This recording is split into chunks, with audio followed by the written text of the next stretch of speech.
اللہ اب ہم لوگ صدارتی خطاب سے یا صدارتی گفتگو سے مستفیض ہوں گے۔ محترم بھائیوں، حضرت کی شان میں بہت ساری باتیں کہی گئی۔ آپ سب نے حضرت امیر شریعت رحمۃ اللہ علیہ کو قریب سے دیکھا ہے۔ کون نہیں اس بات کی گواہی دیتا کہ اللہ کا وہ بندہ جب اپنی نگاہ کو جھکاتا تھا تو حضرت صدیق اکبر کا جمال نگاہوں میں پھر جایا کرتا تھا۔ وہ بندہ جب اپنی نگاہوں کو اٹھا لیتا تو حضرت فاروق کا جلال آپ سب کی نگاہوں کے سامنے آ جایا کرتا۔ جب وہ کسی کو دینے کے لیے قلم اٹھاتا تو حضرت عثمان رضی اللہ تعالیٰ عنہ کی سخاوت کا باب کھل جاتا۔ جب وہ کسی فیصلے کے لیے اپنا قلم اٹھاتے تو محسوس ہوتا کہ حضرت علی رضی اللہ تعالیٰ عنہ کو جو قوت فیصلہ اللہ نے عطا فرمایا تھا آج آپ کے قلم سے اس کا اظہار ہو رہا ہے۔ میں آپ سے کہوں کہ بڑے بڑے کاموں کا تذکرہ ہوا لیکن چھوٹی باتوں کا چرچا کون کرے گا؟ ابھی میں 12 رمضان اجتماع سے لے کر کے 18 تک حضرت کے ساتھ رہا، اور آپ سب کو بھی اس کا تجربہ ہے کہ بڑی بڑی باتوں کو تو چھوڑ دیجئے لیکن کون اس بات پر نگاہ رکھتا کہ آپ کی ٹوپی سیدھی ہے یا نہیں ہے، آپ کے کرتے کا بٹن کھلا ہوا تو نہیں ہے، آپ کس طرف مجلس میں بیٹھے ہیں، آپ کے چہرے کا رخ کیا ہے، آپ کے کان کس طرف ہیں۔ ایک ایک باتوں کو آپ کی تحریر کا ایک شوشہ چھوٹ گیا ہے، آپ اس کی اصلاح کر لیجئے۔ خدا کی قسم ہم سب نے اپنے باپ کا سایہ پایا ہے لیکن حضرت امیر شریعت کے سائے میں جن کو زندگی گزارنے کا موقع ملا اور انہوں نے ان کے شرحال میں جو تربیت پائی ہے، اگر وہ اس کو یاد کرے تو قیامت تک اس کی آنکھیں بھیگتی رہیں گی اور ان باتوں کو یاد کر کے وہ یہ سوچے گا کہ ہم کتنے شفیق باپ اور کتنے عظیم مربی سے محروم ہو گئے ہیں۔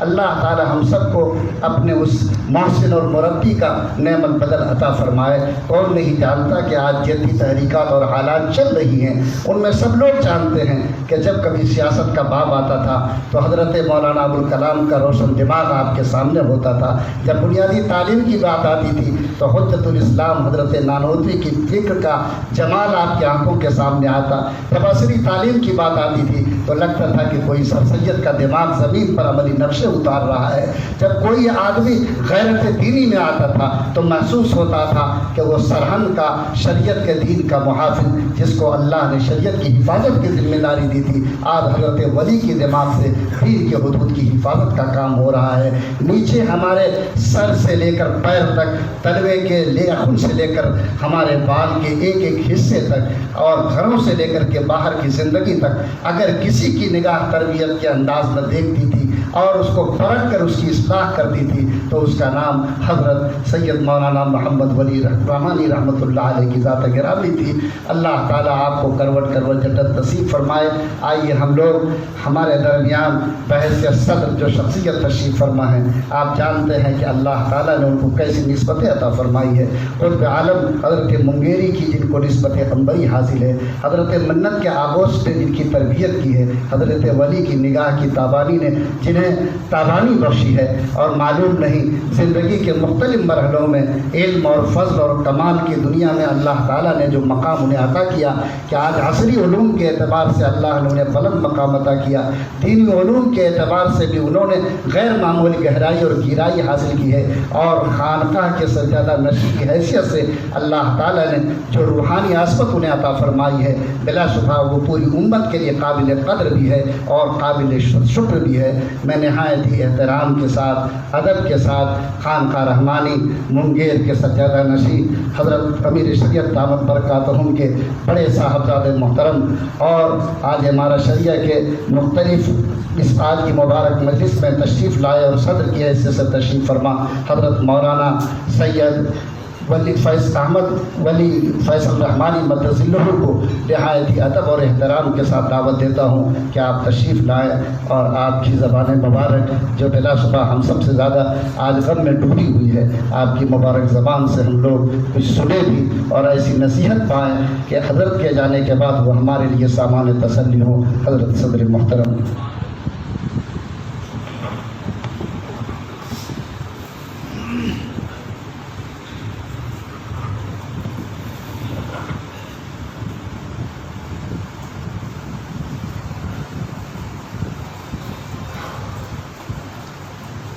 نحمده ونستعين به ونصلي على رسوله الكريم أما بعد فأعوذ بالله من الشيطان الرجيم بسم الله الرحمن الرحيم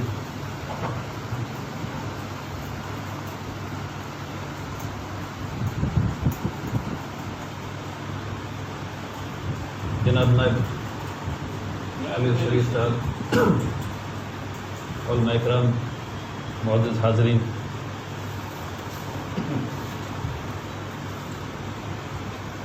عجیب موقع ہے۔ ایک بیٹے ہونے کی حیثیت سے میں اپنے والد صاحب کے سلسلے میں آپ لوگوں کے ساتھ بات کرنے گفتگو کرنے کو بیٹھا ہوں۔ بہت ہی عجیب سی بات ہے کہ اس سلسلے میں ان کی بات ہو رہی ہے۔ ہم سب غمزدہ ہیں، یہ بالکل صحیح ہے کہ آپ بھی بہت غمزدہ ہیں۔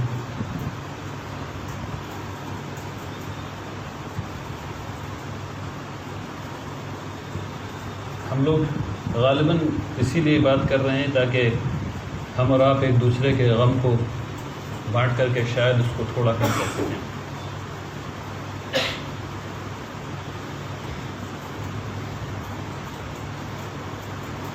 چند باتیں سمجھ میں آتی ہیں۔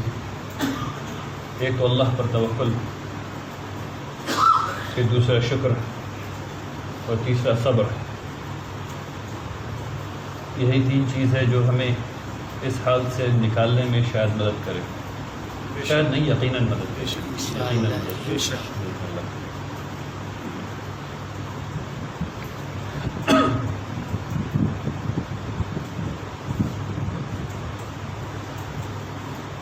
والد صاحب رحمۃ اللہ علیہ کے کام کی وسعت کے بارے میں آپ تمام لوگوں نے سنا، ماشاءاللہ بے پناہ کام ہے، بے پناہ ادارے ہیں، بہت ڈھیر ساری چیزیں ہیں۔ میرے لیے جو سب سے اہم چیز ہے وہ تربیت کا مسئلہ ہے، جو میرے ساتھ ان کا معاملہ رہا ہے یا جو میں ان کو کرتے ہوئے دیکھا ہے۔ لیکن اس پر جانے سے پہلے میں اس جذبہ محرکہ کے بارے میں دو بات کہنا چاہتا ہوں، جس کی وجہ سے وہ اس قدر صبح اور شام لگے رہتے تھے۔ اور وہ جذبہ ہے امت محمد رسول اللہ صلی اللہ علیہ وسلم کو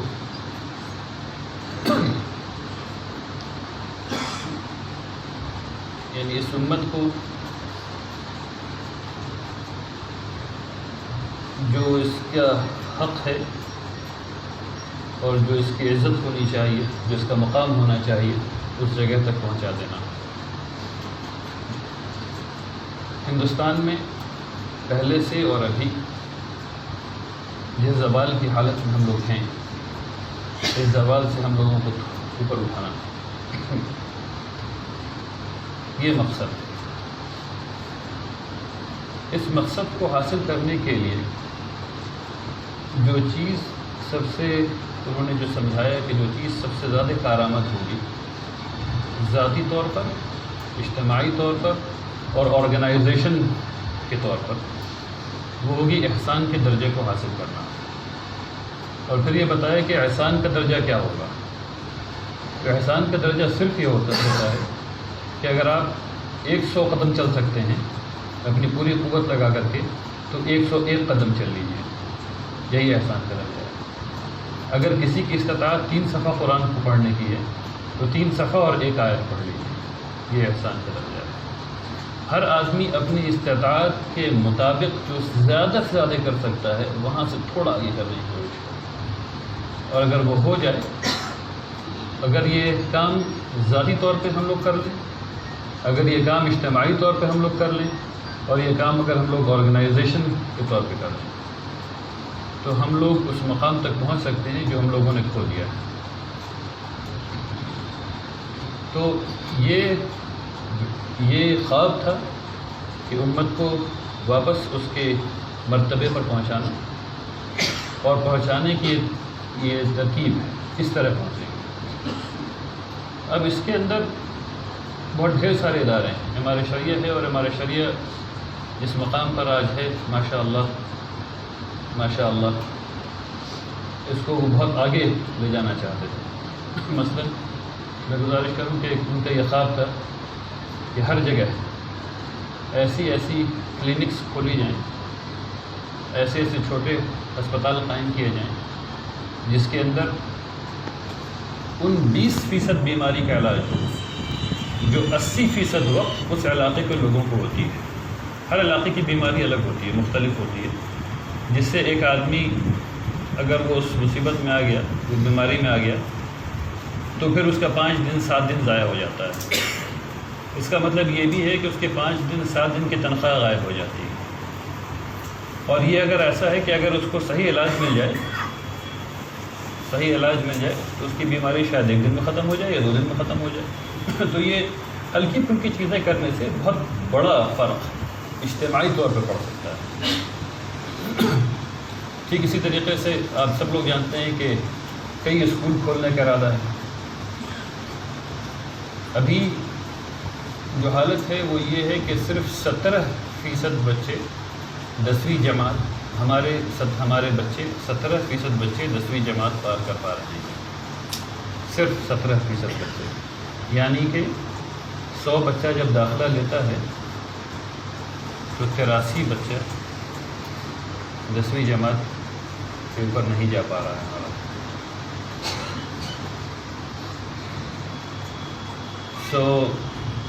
ان چیزوں کی کمی کو پورا کرنے کے لیے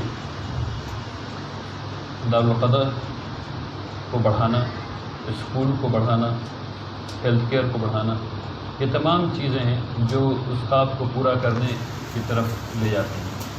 اسی سلسلے میں احسان کا ایک بہت اچھا نمونہ رحمانی 30 بھی ہے، جس کے بارے میں مولانا نے بہت تفصیل سے بتایا. اس میں ایک چیز میں صرف جوڑنا چاہتا ہوں تاکہ اس کی جو کامیابی ہے وہ آپ کے ذہن میں آ جائے. جو انجینئرنگ کا امتحان ہوتا ہے اس میں تقریباً ہر ایک امتحان میں 12 لاکھ بچے بیٹھتے ہیں. 12 لاکھ بچے بیٹھتے ہیں جس میں سے 11,000 چنے جاتے ہیں. 12 لاکھ میں 11,000 چنے جاتے ہیں. اس کو اگر آپ تقسیم کر لیں تو آپ کو پتہ چلے گا کہ وہ ہے 0.0002%. کامیابی بے پناہ مشکل ہے، اس میں بے پناہ مشکل ہے. اور اس میں ہر سال حضرت کی دعا سے اور پوری ٹیم کی محنت سے 35% سے زیادہ بچے IIT کے امتحان کو ہر سال میں کامیاب ہوتے ہیں. ان سب چیزوں میں ایک چیز جس کا ذکر چھوٹ رہا ہے جو میں چاہتا ہوں کہ ہم لوگ نہ چھوڑیں اس کو، وہ ہے واپس عربی کی طرف لوٹنا، واپس قرآن کی طرف لوٹنا. یہ ایک بہت اہم خواب تھا حضرت کا جو ہم لوگ جامعہ رحمانی میں ایک شعبے کو بنا کر کے اس میں کر رہے ہیں، اور انشاءاللہ پھر بعد میں اور جگہوں پر کریں گے. اس کا مقصد یہ ہے کہ ہم لوگوں نے تمام چیز پڑھ لی، انگریزی پڑھ لی، فارسی پڑھ لی، اردو پڑھ لیا، تمام چیز کو پڑھ لیا، اور صرف اس چیز کو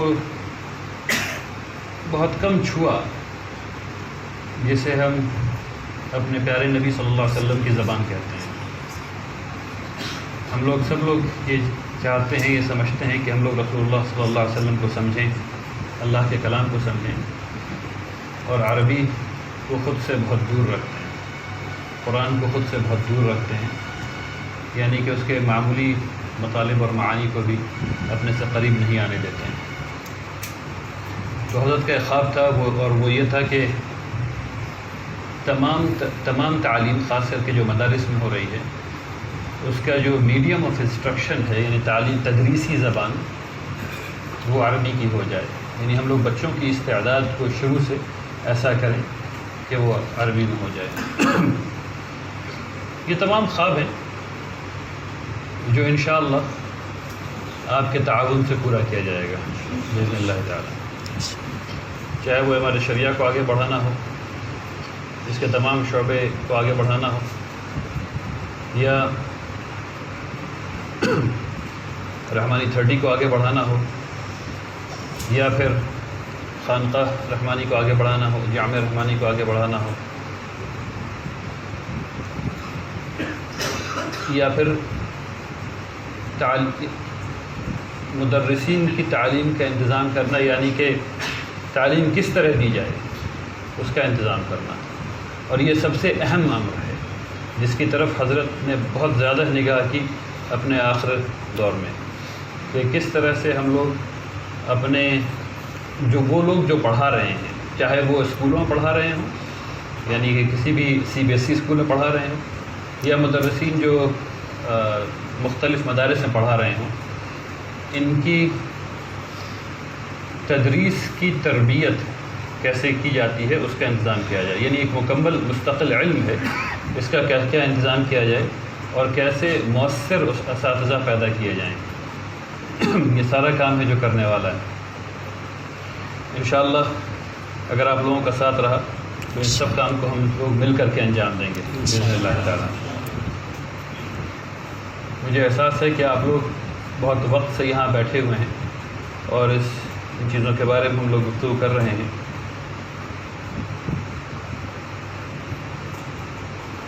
آخر میں تربیت کے صرف ایک عنصر آپ کے سامنے رکھنا چاہتا ہوں، اس کے بعد پھر اپنی بات کو ختم کر دوں گا. حضرت نے سکھایا کہ کامیابی کے لیے، اور یہ بہت اہم بات ہے، اگر آپ کو ذرا غور سے سنیں تو بڑی مہربانی ہوگی آپ کی. کامیابی کے لیے سب سے پہلے یہ پتہ کرنا ہوتا ہے کہ آخر نہائی صورت کیا ہوگی.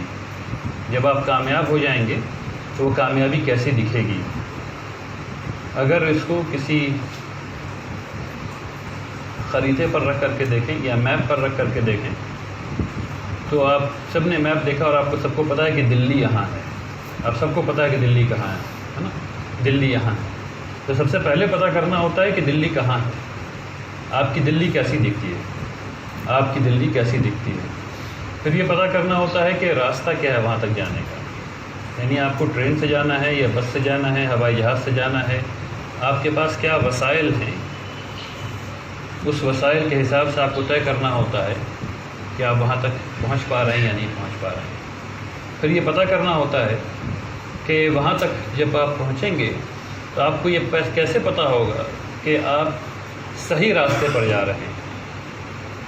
یہ کیسے پتہ ہوگا؟ تو آپ کو یہ پتہ ہونا چاہیے کہ اگر آپ ٹرین سے جا رہے ہیں تو راستے میں مغل سرائے بھی آئے گا. اگر آپ ٹرین پہ چلتے جا رہے ہیں اور 2 دن ہو گئے ہیں اور مغل سرائے نہیں آیا ہے تو آپ غلط جا رہے ہیں.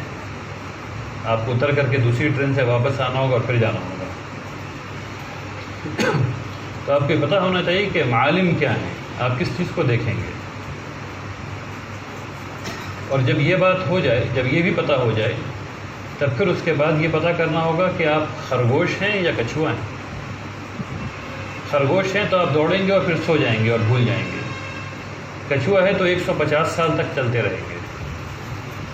لیکن حضرت صاحب نے یہ بھی کہا کہ کیا یہ ضروری ہے کہ کچھوا ہی چلے؟ کیا خرگوش نہیں چل سکتا؟